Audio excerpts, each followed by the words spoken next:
নির্বাচনের ফলাফল আপনাদেরকে দেখিয়ে দিচ্ছি, দেখে নিন। এটা হলো নির্বাচনের ফলাফল, দেখতে পেয়েছেন? শূন্য।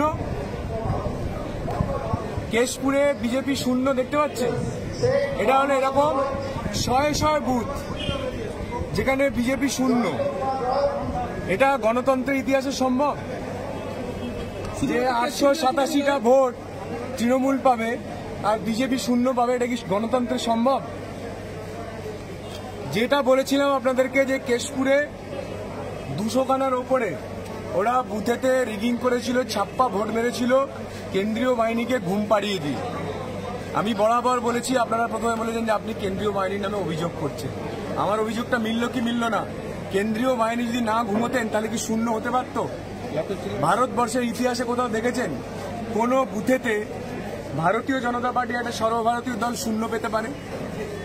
চোখের সামনে দেখাচ্ছি, দেখে নিন।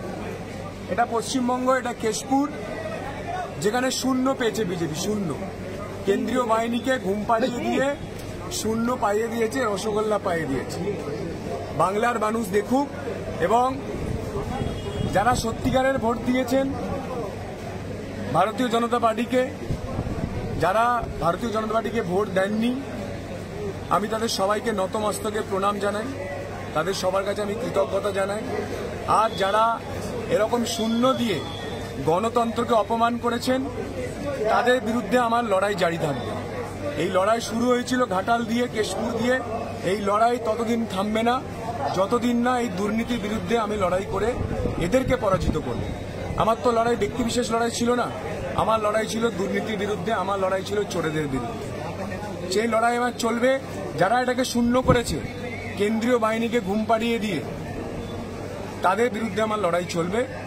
আর বাকি বাংলার মানুষ, তারা যা রায় দিয়েছেন আমি মাথা পেতে নিচ্ছি। আমি মানুষের ভগবানই, মানুষ হলো ভগবান।